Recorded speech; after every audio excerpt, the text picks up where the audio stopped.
I say, man, I'm still not used to the whole interface here because, first of all, they've got me backwards to what I'm used to, so that's weird. But that's really throwing me off. That's the reverse of what I usually see, so that's fucking bizarre. Anyway, I had this scheduled like 6 hours ago. I scheduled it, and then I go into close that browser down, and later I go back in because it looked like you could go into it later. And I go back in there, and the fucking thing, it tells you all the details and everything, but there's no go live button. So I don't know, man. I'll figure this shit out sooner or later. But we'll see how it goes. But anyway, with the main saints in Newark coming out in an hour, I thought I'd tackle some of these crazy ass fucking Sopranos theories that are floating around the internet. These ones I'm getting from TV tropes. But I'm going to rank these various insane fucking theories. I've only looked at a couple of them. Once I saw the first few of them, I was like, damn, this shit's crazy. I guess I'm going to rank this shit. Nobody's in there yet, but like this is mainly I'm doing this because I don't have time to edit it. I've got so much going on. That's the main reason I'm doing a live stream. So if nobody joins me, that's fine. We'll just, it's all good.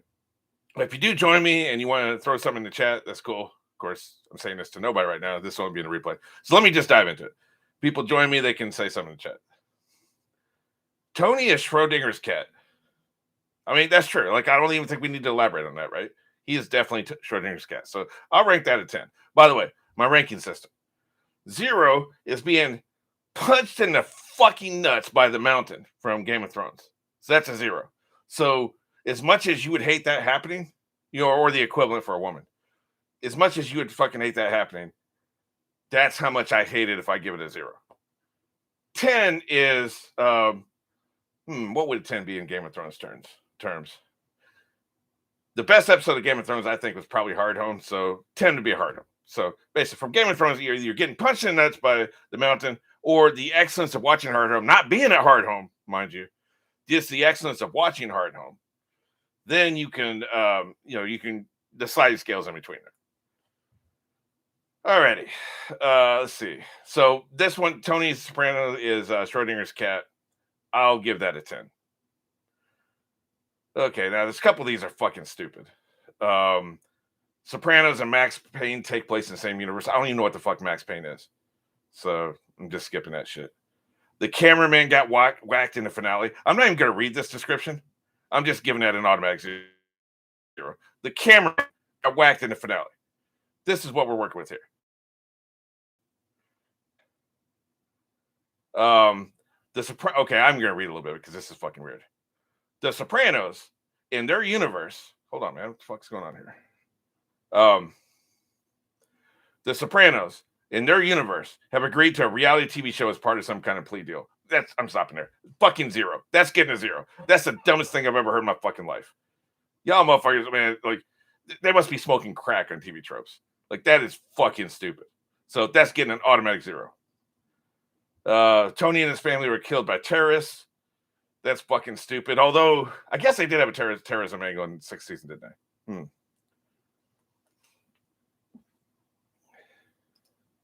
Yeah, I don't know. That's going to get incomplete. I'm not even going to give that one a grade. Tony got whacked in front of as much talking about that. We've talked about that ad nauseum. You know my opinions on that if you've seen the final video for that. Now, here's a very interesting one. Tony was a cooperating informant for the government for the entire series. Okay, let me lay out their case. All of his opponents ended up dead or in jail. All of them. Their emphasis, not mine. Number 2, he killed at least 6 people over the run of the series and was never brought in for any kind of questioning or even brought up on charges. Not like he wasn't even like a person of interest. I remember bitching about that. That's very interesting. So all of his opponents ended up dead or in jail, and he killed at least 6 people, and he was never even brought in for questioning. Okay, number 3, the FBI searched his home and yet found nothing. No cash, no guns, no evidence. Number 4, he was the head of a mafia family and was able to go to a psychiatrist for 6 years and wasn't whacked by either his men or his enemies. How is all this possible? Tony was a cooperating informant and was feeding the government information on his crew and his rivals. Man, that's a really good fucking theory, man. That's a very interesting theory. Let me see. Somebody answered it. This person, they like it. We cut the exact moment that the Sopranos vanishes into witness protection. It become the Johnsons or whatever. The members only guy was a marshal or FBI agent there to watch her before handing him over. I don't know about that part. Miss me on that part. But the first part is what they call alternate character interpretation. I'm gonna go with that. I really like this theory actually a lot. I'm gonna give that an 8. I'm gonna give that an 8 out of 10. I like that theory. Yeah, so let's see. Carmela and AJ were killed along with Tony. Let's see. Pretty sure that when the FBI searched his house, he did spring cleaning because they knew ahead of time. That's I don't even know how to pronounce it. Howdy? Hopefully I pronounced that correctly. Yeah, I mean, did he get warning though? I can't remember. Was he warned that they were coming? Because I feel like it was a surprise. They were just showed up. But this is a compelling theory though. This is actually an interesting theory. So yeah, I gave that one an 8. Camilla and AJ were killed along with Tony. It's been pointed out that Tony, Carm, and AJ popping those onion rings in their mouths is highly suggestive of taking communion. Man, that's fucking stupid. Assuming that Tony is shot in the head at the moment of the cut to black, then the killer is standing almost face to face with Camilla and AJ. They get shot as well. Well, from my understanding, they never go after families. I've mentioned this before, like Meadow. I was talking about Meadow being in danger and shit, and and everybody's telling me like the code is they don't go after families. So I don't think so. There's just nothing that would lead us to believe this. None of these theories, by the way, have any evidence. Although the informant one has pretty compelling circumstantial evidence. Let me see. He said they knew in season 1 they left a wedding early, and you pronounced it. Okay, excellent. Wow, I actually got a name right. Holy shit! Damn, give me a 10 out of 10. Okay, so yeah, I'm not buying it. I don't think Carmela and AJ were killed. Meadow is killed moments after Tony. God damn, what's that? These are some bloodthirsty motherfuckers, man. Damn, they trying to whack the whole family. The fuck did Meadow do to anybody? If the killer's a mobster, Camilla and AJ are left alone because families are not acceptable targets. Okay, well, thank you. However, at the moment that Tony is shot, Meadow just entered the diner. She's standing in the doorway. She's blocking the killer's escape route. And since she wasn't sitting in the booth with the rest of the family, the killer doesn't know that Meadow's related to it. Like, why would he just kill somebody standing in the fucking doorway, man? That don't make no damn sense. This is getting a 1 out of 10. That makes no fucking sense. He's just gonna kill a random fucking like hitman. In the whole show's history, the hitman, they get in there, they make the fucking hit, and they get the fuck out. They're not trying to kill people just because they're blocking the doorway. They would knock somebody the fuck out of the way, but they're not gonna fucking. Well, you think he's driving a fucking steamroller or something? He ain't trying to kill nobody. Nah, I don't buy it.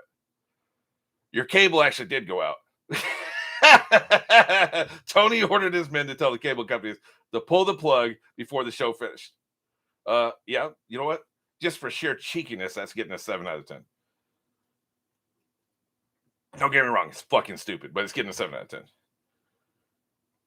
All right, now this is very interesting. I like how the killer can't just push her out of the way, right? Exactly. Like, why would he? No, he's just gonna straight up murder a motherfucker. He's gonna murk anybody in this fucking way. Just murk. You're gone. You're out of here. No, man, I don't buy it. Okay, now this one, Tony is alive. The ending is about paranoia, not death. See, this is the point I made. This is what I think is actually going on. So this gets an automatic 10 out of 10. But let's see their evidence here. In the final scene, Tony's constantly looking to see where he's coming through the door out of a sense of paranoia. Yeah, and see, this is what I was saying. Literally what I was saying. I had not seen this when I said this. However, it's really just to show us what it's like to be Tony Soprano, living every moment in fear of what's coming through. Anytime a fucking door opens, he's looking. I remember mentioning this. And the blackout doesn't represent death, but the return of Tony's panic attacks. Now, I like that idea too. Yeah. Yeah, see, this is why I always read it. This is my interpretation of it. Oh, we got a D4C in here. Are we taking into account the theory from BoJack Horseman where Todd cuts out the ending trying to escape a house? Out of paranoia, he's waiting for his daughter. Well, true, but wasn't he also looking towards the bathroom door as well? Like he's just kind of checking everything out. Like, yeah, it is true he was looking for his daughter. But I feel like because I got this just his what do we call it? His energy just seemed like there was just like a paranoid energy to him, you know. It just seemed like anytime there's any kind of movement, which I kind of do. I mean, I think a lot of us do this. But that was just how I read it. That was my interpretation. That it's about paranoia, not death. But I can't. I guess probably should have watched the final scene. I didn't realize so many of these were going to be about the final scene. But from the best of my recollection, I think he was also like anytime anybody's going to or from the bathroom or any of this other shit, he was also looking around for that. So, he definitely looked paranoid. Yeah. The onion rings were poisoned. Like, motherfuckers just straight up pulling this shit out of their fucking ass, man. Okay, I'll read the explanation. The onion rings were poisoned. Mr. Chase explained his idea spot on, but we cannot read minds. The only other direction would be the food. Members only guy would end up being a spectator. At this point, who would refuse watching a pack of animals die? This is like stream of consciousness. What is happening here, man? Why would the screenwriter put that many? Oh, okay. So the camera keeps showing this chef cooking in the kitchen. So their evidence is these fucking onion rings are poisoned because the cameraman keeps showing the chef. The cameraman was showing every fucking body, man. Nah, man, this is getting like a 2 out of 10. Like, you're out of your fucking mind. Yeah, he's eyeing everyone entering. Yeah, I mean, like, I don't hate the idea that the onion rings are poisoned. I just don't see the shred of fucking evidence for that. Like, nothing. All right, let's see. That man who greeted Tony at the retirement house of death. That wasn't Tony Bladetto. It was Nucky Thompson. Who the fuck is that? And inside waiting for Tony were Al Swearingen, Julius Caesar, and others. Okay, I don't know what the hell this is about. This is probably a deep dive into the lore. I don't really know. So I don't know. I'll give that one an incomplete. Let's see. We've seen the compilation of supernatural events like the Ghost of Paulie showing up. I should look at that. Because there was a lot of that woven into the series here and there. And somebody else has said something about the time. What was it, 3 a.m. or 3 o'clock? And like this shit, man, no, this shit didn't happen at 3. It was at night. And it wasn't like in the middle of the night. So it wasn't 3. I don't know. I'll have to look more into that. But I definitely want to go into more of the supernatural shit from that. The guys in Memrose Only jacket was Eugene Pontecorvo's brother. Whoever the fuck that was. Oh, the season 6 premiere, Members Only. Pontecorvo wanted to retire from the... Okay, yeah, okay. I remember who that is. Because he had received $2 million in inheritance from his aunt. Tony refused to allow him to retire, so him, seeing no way out of his life, committed suicide. While Tony had come to an understanding with the remains of the New York family, it would in no way wipe away the people who Tony screwed over the years. Well, that's true. I mean, it goes back to the question, who ordered the hit? If he was killed, who ordered the hit? Nobody's ever been able to explain it to me, to my satisfaction. But did Pontecorvo's brother, did he confide? I mean, did Pontecorvo, Eugene, did Eugene confide in anybody about what he was going through? Like, I don't know, man. Like, we don't have any evidence either way. Unless there's a scene I'm not remembering. Oh, Nucky is Steve. Okay, Steve Buscemi. Gotcha. Yeah, that's right. And hi, I can't pronounce your name, but the person who said hi back. But Eugene, most people who commit suicide, they're not really confiding in their family members. Hey, this person fucked me over. That's why I'm going to kill myself, right? They don't do that, or the family member give them help. So how would the family member? I guess he could have bitched about it. He could have bitched about not being released from the family, and then he kills himself, and then the brother put the pieces together. That actually makes sense. That makes sense, actually. So, yeah, I mean, there's no evidence for this, but it's not bad. So I'm not going to give it I'll give it around a 4 out of 5, or 4 out of 10. I mean, there's no evidence for it, but like there's no evidence against it either. This is just straight up fucking stupid. This next one. Tony was killed by Adriana. Adriana is notably the only person in the series whose death happened entirely off screen. What the fuck you mean, man? That's like saying Stannis' death happened off screen. Yeah, we didn't see the sword slice through the fucking, spoiler alert, slice through the fucking brain pan of the character on screen and have the fucking brains and blood hit the fucking camera, but he's fucking dead. Like, I mean, like literally everybody wants everything fucking spoon-fed to them. Man, yeah. She was in fucking camera range. He was clearly there to kill her. You can look at his face and know he meant business. He shoves her down, and he goes like this, bam, bam, bam. Like, We don't need to see the bullets hit the fucking body, do we? Do we? Like, I just don't feel like we do. Okay, but say that. Oh my god. But okay, say that she wasn't killed. Okay, so what you're saying is her master fucking plan, after for some reason Silvio didn't kill her, just leaves her there. So her master plan is conceal her identity. Maybe she face changes into somebody else, and then she hires a hitman to kill Tony. Like a year and a half later, 3 years later. I think there's pretty much a lot of time between some of these seasons. I mean, that just like you're on some massive fucking Walter White blue meth at this point. Oh, jeez. Questioning whether she's truly dead or not. It turns out she's not quite dead. Oh, not quite dead. Okay, well, that makes a little more. I guess I should actually finish reading the fucking shit. Okay, so what you're saying is Silvio shot her. So I thought you were saying he just fired shots at, next to her head or some shit and let her go or something. Okay, so he shot her, but she didn't bleed out. She didn't die. So she's not quite dead. She goes into hiding under her new name and a makeover, which makes her virtually unrecognizable. Like I said, she went to the House of Faces, Faceless Men, face change, waiting until the war between Tony and Phil is over before hiring a members-only guy to kill Tony. I mean, I don't know, man. Like 1 out of 10. That's getting 1 out of 10. It's imaginative, but it's fucking stupid. But it's not quite as stupid as I thought. I thought you were saying Sylvia just literally let her go. All right, let's see. Tony was actually Kevin Finnery in real life, and the Sopranos universe was all a figment of his imagination. Well, I mean, this is kind of, you can do this with almost any show, especially like there was an episode of Buffy that did this. There was an episode of Lost that did this. They did it in fucking St. Elsewhere. Spoiler alert. So I don't hate it, but clearly that's not what's happening here, man. Like, these are already fictional universes. We don't need to make an extra layer of fictionality on top of that, right? So, I mean, I don't know what you get out of that. Like, what do you get out of that, right? So I don't hate it. So, I don't know. He was like, I saw so many goddamn theories that Tony didn't actually kill Ralphie. It's just awful. The theories that Ralphie didn't kill the horse and just acted super suspicious for no reason. Yeah, no shit, right? Ralphie did that shit and he got murked like he was supposed to. Murk that motherfucker. I read once that Chase confirmed Ralphie did kill the horse, right? Well, it's pretty much there on the screen, right?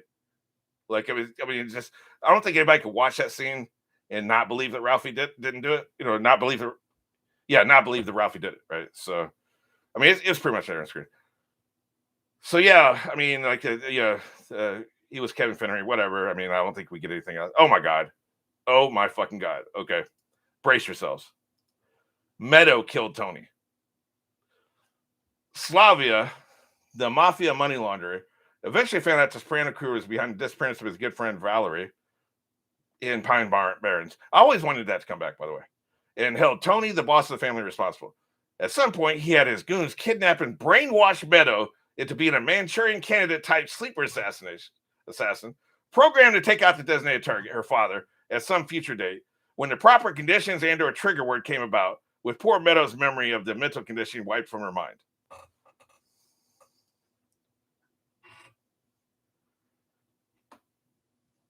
Moving on. It could be Paulie, though, because Ralph did prank on Paulie's mom. Yeah, that's true. That's true. I mean, like, Paulie could have, like, Ralphie acted guilty, so I believe Ralphie did it. I mean, it's right there on the screen. But I do like the alternate theory that Paulie did it just to frame Ralphie. Because Paulie, Ralphie did that prank on his mom. Like, that's totally within that's within Paulie's character. Like, who among us doesn't believe that Paulie would be capable of something like that? That's kind of douchebag he is, right? A vindictive little fuck, right? So that could totally happen. I don't think it did happen, but like, it's very plausible. I saw the interview about what happens to the Russian after escaping Pine Barrens. I'm glad it never made it into the show. Oh, shit. Yeah. Well, I guess I'm just going to have to go with my headcanon then, because that sounds terrible. Oh, jeez. Okay, so this one's fucking, I'm not even going to dignify this one. Paulie had Tony whacked, or at least made an agreement with New York not to stand in their way. Sounds plausible on his face. I mean, a lot of people are even saying that. A running plot point in the series that Paulie's fear of the afterlife. True. If Tony lived, Paulie would have had to become a captain of the crew as he saw as being cursed, right? Yeah, that makes sense. So that's a very intriguing reason why Paulie would kill him, though. You would think it'd just be pure petty vindictiveness, and he wanted to be the kingpin or some shit. No, it'd actually be because he doesn't want to take over the cursed ass crew. That's a very imaginative theory. At that point, Paulie probably saw Tony himself as a threat, because he almost got whacked on the boat. Right? Yeah, that's true too. But Tony gone, Paulie, who had a history of talking to New York, would either become a boss or would have wound up in some way. I don't know. That sentence doesn't make any sense. But I don't hate that. I don't hate that. It's my only thing is that I don't think New York respected Paulie. Like, we know Carmine didn't. Carmine barely knew who the fuck Paulie was, right? And we know the hell's the other guy's name? The one who died of cancer. I can't remember his name off the top of my head. We know he didn't respect Paulie. He was just playing him the whole time. So who in New York would Paulie actually be talking to, right? Like, he was like a nobody. He was like a persona non grata in a way, And so I don't know. Like, that's always been one of my problems with the Paulie theories. I guess somebody could come to him, like nobody's ever talked to him before, but they could come to him now and be like, okay, well, we know you're an ass kisser and you want to, like, you always want a brown nose and shit. So somebody could come to him with an opportunity. I can see that. I can't see it going the other direction because I don't even think he could get a meeting because nobody respects it. Let's see here. Whatever your headcanon is, the actual story has nothing to do with the missing car. Interesting. One thing about Patsy, this one and the one about Patsy are getting a lot of traction in the Soprano circles, right? Johnny Sack. Yeah, that's right. Johnny Sack. Jesus. I'm telling you, man. I'm killing my brain cells at a rapid rate. Johnny Sack. Yeah. Yeah, so I'll get Paulie didn't have, I think I can see him making an agreement with New York if they came to him first. So I'll give a 7 out of 10. That's possible. I don't think New York did it though, but that's at least plausible. Oh, Jesus Christ, I'm not even going to dignify that one. The end of the series is the end of sanity for Tony. Now, see, that's interesting. Maybe Tony's medical and psychological issues, especially his anxiety, finally claim his sanity. So he just basically goes shit smearing crazy at this point. Maybe what's beyond the black screen is just the dying dream. Yeah, just like go full catatonic, man. just basically although that would be an odd moment for it to happen, right? He's there with his family. He's actually having fun, it seems like. In the moments he's not fucking looking around paranoid. He's stuffing his fucking face with onion rings, That's a weird. He's waiting for Meadow. Now, Meadow died or something. I can see that. Something horrible happened. But like at that particular moment, I think that's where it kind of falls apart. But in general, it's not a horrible idea. I like that. I'll give that a 6. I don't think it's going to happen, but I really like it. Or I don't think it's what happens. What I mean. But I like it. Let's see. The robbery and mayhem was a Xanatos gambit set up by Vito. At this point, Vito has clearly positioned himself to become boss if Tony doesn't make it out of his coma. You can see a very obvious look of disappointment in his face later in the episode when Bobby announces Tony's going to live. Yeah, that's true. So he decides to give Paulie bad information and tell him the apartment will be empty when the Colombian drug lord dealers are in fact still there. It's a win-win for Vito. If Paulie would have been shot, Vito would have gotten rid of a Tony loyalist. I mean, is Paulie a Tony loyalist though? Is he really? I mean, I guess from the outside it might look that way because he's kissing so much ass. It may look like an accident. However, even though Paulie lives, Vito still emerges better off by getting a piece of the score for himself. I like that a lot. I mean, there's nothing in the text. There's nothing in the text about it, but that's a really good out-of-universe explanation for shit that could be happening. I like that. And Vito seemed he seemed at least smart enough to be able to play both sides like that. So I don't hate that. I'll give that a 8 out of 10. Let's see. I saw a 20-minute video essay on why Adrian is the most innocent character in the series. Yeah, at that moment, I just stopped listening to theories. Well, she sure as hell wasn't the most rancid character in the series. But most innocent? I don't know, man. Even AJ and Meadow got their hands dirty every now and then. And they also look the other way. I don't know if there is an innocent character in the series, if you put it that way. Interesting. Yeah, maybe it's another panic attack. That makes sense. The members only jacket guy was the one who got whacked. All right, I'm not reading any more members only jacket ones. Okay. The medium Paulie saw wasn't really psychic. Well, probably no shit, right? It's entirely possible he got all the information from following crime reports. He recognized Paulie as a local gangster, and he's been active in the mob since the 70s. That's true. And then put out an act of communicating with the spirits of his victims. Notice how when he starts talking to the ghost, he only mentions the name Sonny, which is a pretty common nickname. That's true. It's Paulie himself who lets the name Sonny Pagano slip. As for knowing about Mikey and the poison ivy, Mikey's death is previously reported in the news. That's true. If the medium was familiar with the area where the body, I mean, that's entirely possible. That's entirely possible. How did they just mentioned the poison ivy thing. Apparently that was in the news. I mean, I'm taking that on faith, so I don't remember. But they're saying they think that the poison ivy would have been in the news. So I don't know. But I don't know what that gets you again. Like, either way, what matters is it's kind of like prophecies in Game of Thrones. What matters is what a character believes. It doesn't matter if the prophecy is real or not. What matters is, do the characters believe it's real, and then they act based on the information. Paulie was acting based on whether the psychic is real or not. So I think you get the same place either way. Let's see. Vito's daughter literally did no wrong. Well, that's true. Yeah, that is true. Yeah, innocent. In fact, Bobby's kids, we're talking, kids too young to have done anything wrong anyway, right? But none of the kids did anything wrong. Bobby was one, like I said before. Bobby, I know he did shit wrong. He killed people. He shot people. He shot a dude in the ass. Got paid for it. But I think he was the least rancid of all the Bob guys. So yeah, I don't know. I don't know if anybody else is innocent, but all right, last one. Thank God. Dr. Melfi kills Tony. She snapped after realizing that Tony was beyond change and suffered a breakdown when she went to the restaurant and whacked him. The members only guy was just her contact. He hid in the bathroom just before she comes in. Thank God this is over, because that's fucking stupid. I think some of these are a joke. I think that's got to be a joke, right? Like, it's got to be a joke. What do you think the odds are that a random age Christopher appears in a movie to completely ruin the age timeline? And I'm sure, absolutely. Yeah, that's ridiculous.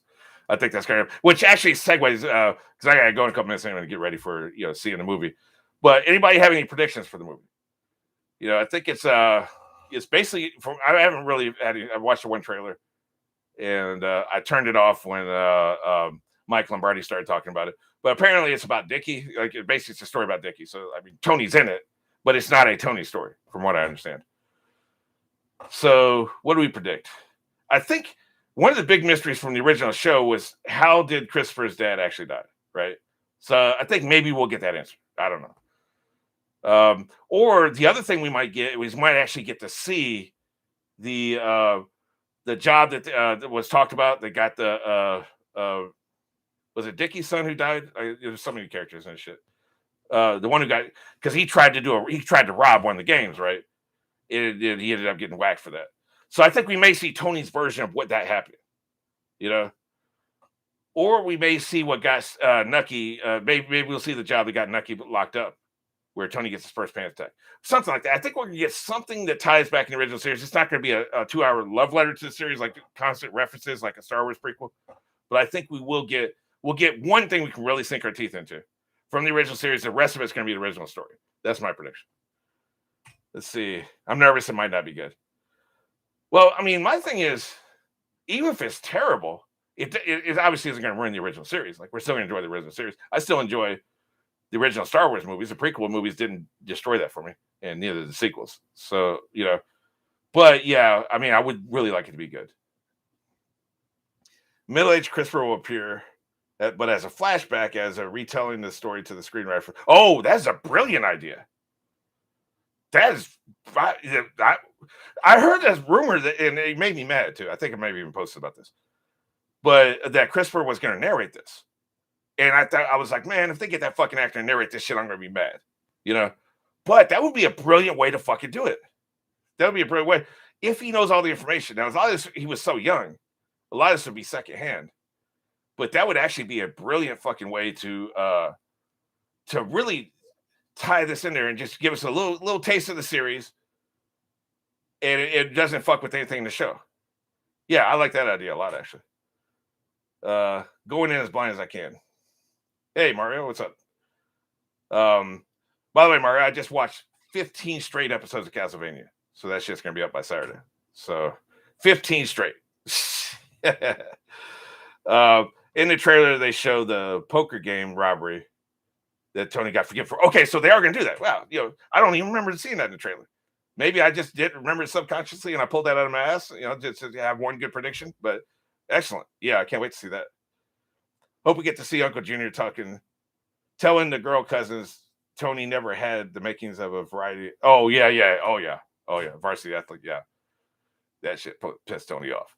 I rewatched the pilot recently, and he said that shit in the pilot episode, and I didn't remember that because it's very interesting to rewatch the pilot episode, having seen the whole series.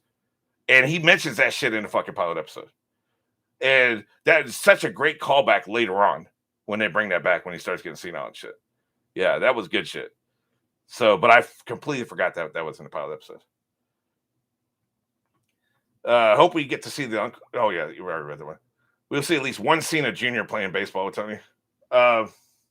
Probably. I would think so. That was another big part of it, right? Let me see. And a lot of it's going to be about the race riots I don't know anything about. Like, I was too young to. This takes place in the 70s, right? So, yeah, I was way too young for that shit. So, I think it's going to be different from what we expect. I think we're expecting, or at least some people are expecting, Sopranos too. But different time period, different vibe. The code was stronger back then with the mob.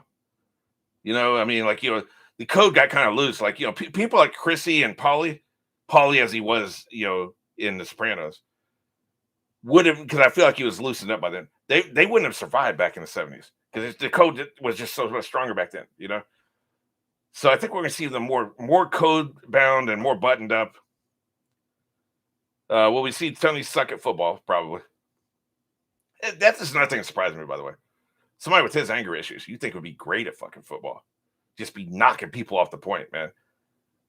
You think it'd be awesome in football, but probably is too lazy to study his playbook. Less government oversight too. That's true, right? Because they just they didn't have the bugging technology in the 70s, and I don't even know if they gave a shit in the 70s. The FBI. I don't even know what the fucking FBI was doing in the 70s. I know after 9/11, they gave a shit about the terrorism. That's all they cared about. And I think 70s was when they were obsessed with serial killers. 70s and 80s when the FBI was obsessed, or 70s the FBI was obsessed with serial killers. In the 80s, they were obsessed with the mafia. So yeah, I doubt the FBI gave a shit at all. Yeah, he threw a bunch and get kicked off. Coach. Well, we know that Coach gave him a hard time. So it tells me he's probably just lazy. Eisenhower was from 1960 to 68.